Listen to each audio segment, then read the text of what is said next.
guys, attention just for a second. I just need to tell you that a group just met here in Canada, and they're trying to get rid of your sovereignty, merging you with the U.S. and Mexico. See, it's not funny. I'm serious. And your news isn't going to tell you about this. This is deadly serious, so I'm just letting you know, and I'm telling you about it. As they say, they are the guys that run the world. They make the decisions for we, and we just carry it out. Sir, did you hear about the Bilderberg Group meeting here in town, the 120 most elite people in the world? No. Hey, did you know that the elite's meeting here in town right now? Have you heard about it? The 120 crime bosses? None of you heard of it? None of you guys have heard of the Bilderberg Group? They're meeting right now. In the city, around 10% of the people were aware of the New World Order agenda. When we traveled to Parliament, close to half of the people we randomly spoke to were informed.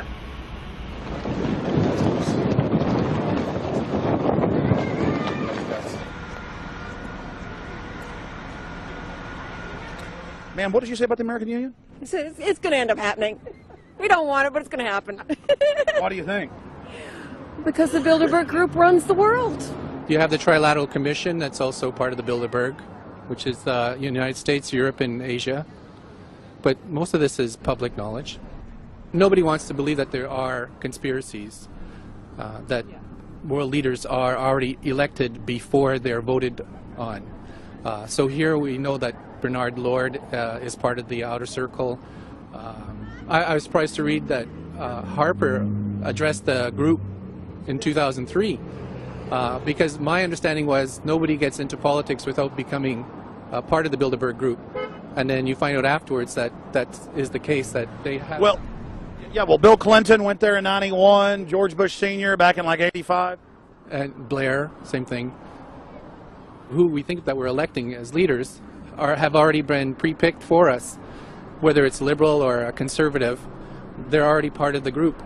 They own all the horses in the race. They own the horses, and I understand that, for example, in the United States, it's a one-party system with two factions, though you think it's two different parties. Oh, it is, yeah. So it's like Bill Clinton constantly vacations with the Bushes, and they call him their son, and they actually staged all that in '92, and all that's come out. It's just all staged. They're not going to let trillions of dollars slip through their hands. The good news is people are waking up, though. When you read human history, when you study it, all you see is elites trying to dominate, subterfuge, Machiavellian backstabbing, and somehow in the last 50 years they convinced Westerners that the government's fine, can do no wrong, trust them. How did this happen? It's easy to lead sheep. I mean, people just follow. They don't want to believe these things will happen. No way. We'll just follow along with the norm. That's all. It's just makes it easier for everyone. What's your view on losing Canada's sovereignty? I like this country to stay as it is, and I love the United States to be there. Back in Austin, the capital of Texas, the public was frighteningly unaware of the nation's peril.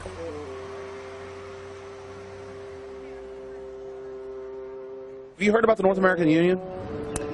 Not really, no. I don't watch TV. No, I haven't.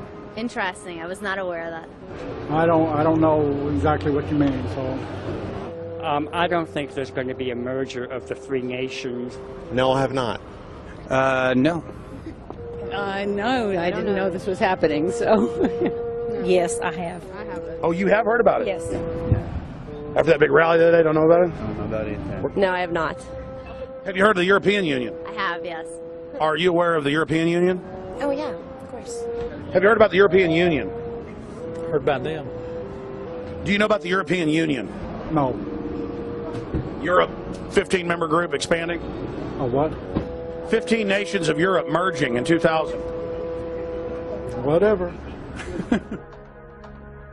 For over 50 years, the Bilderberg Group constructed the European Union by stealth under the guise of trade deals.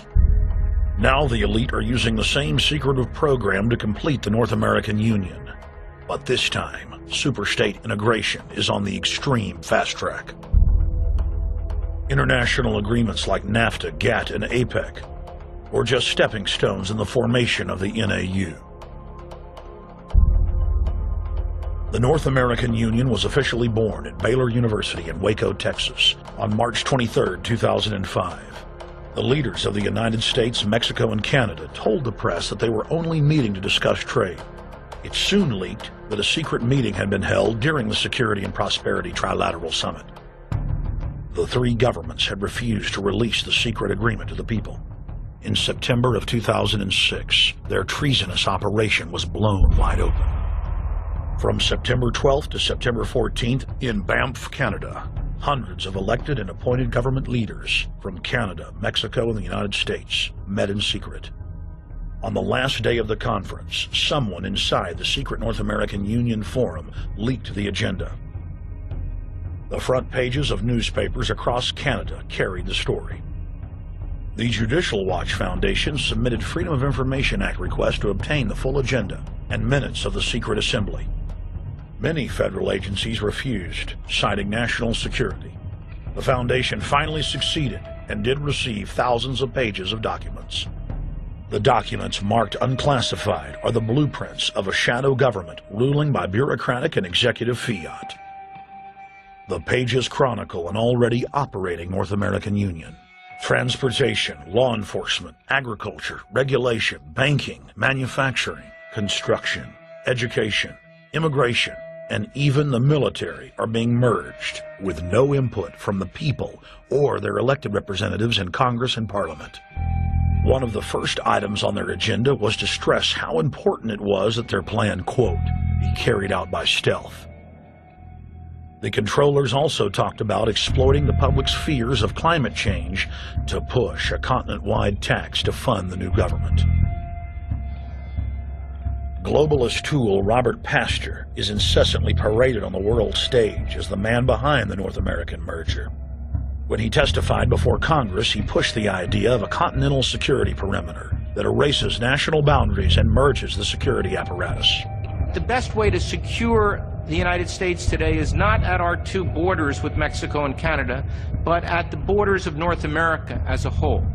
In fact, the North American Command, based in Colorado Springs, Colorado, was clearly running the meeting in Canada.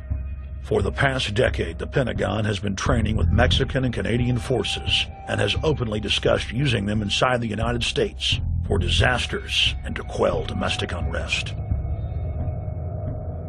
There are already over 100,000 non-U.S. citizens serving in the U.S. Armed Forces.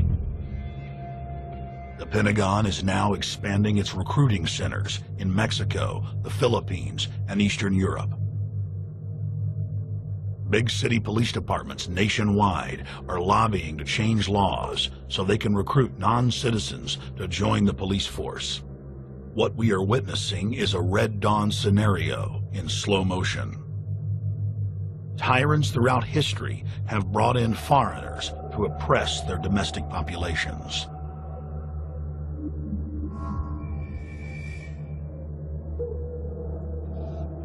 When their coup by stealth was exposed, the three governments went into damage control mode. The Security and Prosperity Partnership quickly staged a show summit that was held in Ottawa, Canada in February of 2007. It is the only way that we can achieve security and prosperity for our people is through this cooperation. We actually occupy one physical space, the North America. We've also had a chance as foreign ministers to talk about how we cooperate in the region and indeed in the world. Protesters who were upset about losing their countries and freedoms were not tolerated. A couple of weeks ago, Al-Qaeda supposed. Whatsoever, the Security and Prosperity Partnership has been signed without any sort of parliamentary debate. Globalist publications have been open with their frustration that the population has not bought their latest PR stunt. As integration inside the European and American unions accelerates, the superstates themselves are being merged. On April 30th, 2007, a summit was held at the White House. The Security and Prosperity Partnership's secretive approach had alarmed the public. So this time, President Bush, German Chancellor Merkel, and EU Commission President Barroso hid their treachery in plain sight. Thank the Chancellor and Josie very much for the transatlantic economic integration plan. And for that too, we need to develop a common market, common standards. So this is indeed a very important agreement, an agreement that also brings with it a transatlantic economic council to be a permanent body with senior people on both sides of the Atlantic that will look at all those issues in a concrete manner, in which way we can make it move forward. The BBC reported that the US and EU had agreed on a single market. By announcing a new economic community integration, they were simply repeating what had been done in America and the EU on a larger scale. The accord states that the two blocs will aggressively push regulatory convergence in more than 35 areas, from financial services, intellectual property, military, education, mergers and acquisitions. They also agreed to jointly push a global carbon tax. We recognize that we have a problem with greenhouse gases. We agree there is a global threat, it's a serious threat. We agree there is the need to establish a limit to greenhouse gases. We need to discuss the possible pricing of CO2. How can we translate this into a market economic compatible scheme? We have agreed to establish a high-level group, a forum. This EU-US result is translated into the G8, debated together with the outreach countries, China, South Africa, Brazil, among others, and India. A global solution to a global problem. If Bilderberg succeeds, America falls. All the victimized countries lose their sovereignty. Bilderberg is not a person, it's not an idea, it's an ideal, a very powerful group of people working together and from the positions of ultimate and absolute power, destroying every constitution on earth. No matter how powerful the constitution of the nation is, that's what these people do. The African Union arose out of the African Economic Community, set up in the early 1980s. The African Union is financed by a consortium of international bodies, governments, and corporations. The African Union Army serves as an enforcement arm for the New World Order's exploitation of Africa. In Asia, APEC and ASEAN have announced plans to form the Asian Union, consisting of Asian and Pacific nations, having more than 3 billion people within its borders. APEC will become the Asian Pacific Union, and the world is to be divided into 3 great regions for the administrative convenience of the world government in which the UN is to evolve. As the unions form individually, they are simultaneously merged to form the first planetary government.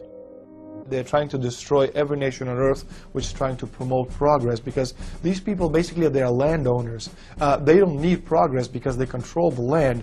If you take the most powerful man in London, the people who belong to the Council and the Committee of 300, who belong to the Bilderbergers, the British royalty, the Guelphs, the black nobility of Venice and Genoa, these people they're landowners. The New World Order is the old world order. I mean, it's just the names have changed, the appearances have changed, but the concept hasn't changed. The idea is still to bring the men back, kicking and screaming back to the Middle Ages, post-industrial age world order. One of the things that is very shocking to most Americans is the fact that the United Nations Global Biodiversity Assessment, which came out in 1995, clearly shows that in order to protect planet Earth, we have to go back to a feudal system. They actually said that in the document. To craft a modern feudal society, the globalists are implementing a standardized North American Union ID card to track, trace, and control their serfs as they travel throughout the 3 regions of the NAU.